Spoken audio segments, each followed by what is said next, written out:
Assalamualaikum warahmatullahi wabarakatuh. Sebelumnya perkenalkan kami dari kelompok 5 yang beranggotakan yang pertama ada Risma Mati, yang kedua ada Reni Mulyani, yang ketiga dari Dos Fendi, yang keempat ada Rizkiah Anissa Juanda Fauzia.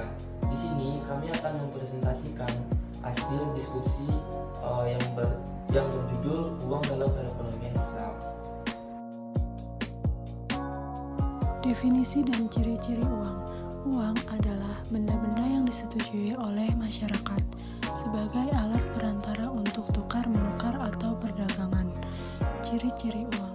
Nilainya tidak mengalami perubahan dari waktu ke waktu, mudah dibawa-bawa, mudah disimpan tanpa mengurangi nilainya, tahan lama, jumlahnya terbatas atau tidak berlebih-lebihan, dan bendanya mempunyai mutu yang sama.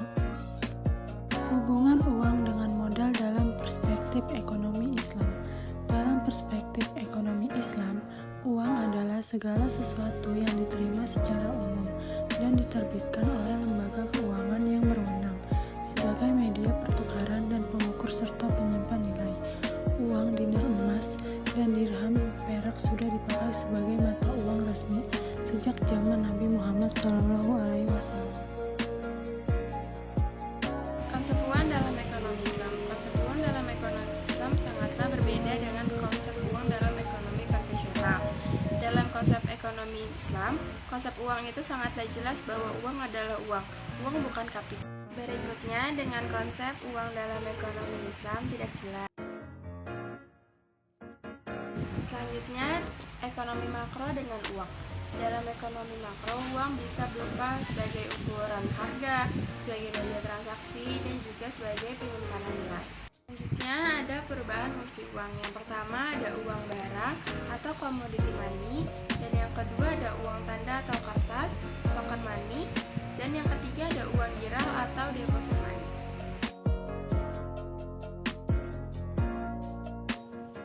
Fungsi uang.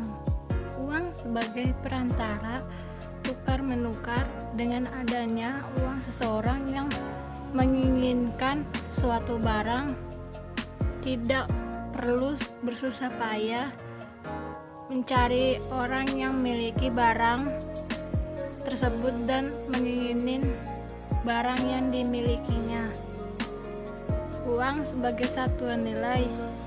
Satuan nilai adalah satuan ukuran yang menentukan besarnya nilai dari berbagai jenis barang.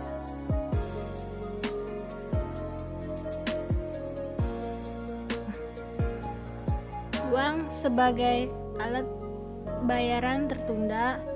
Satu syarat penting agar fungsi uang yang ketiga ini dapat dijalankan dengan baik adalah bahwa nilai uang yang digunakan harus tetap stabil.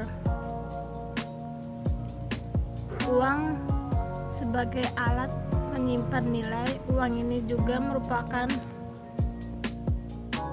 alat menyimpan nilai yang lebih baik daripada menyimpan nilai dalam bentuk barang.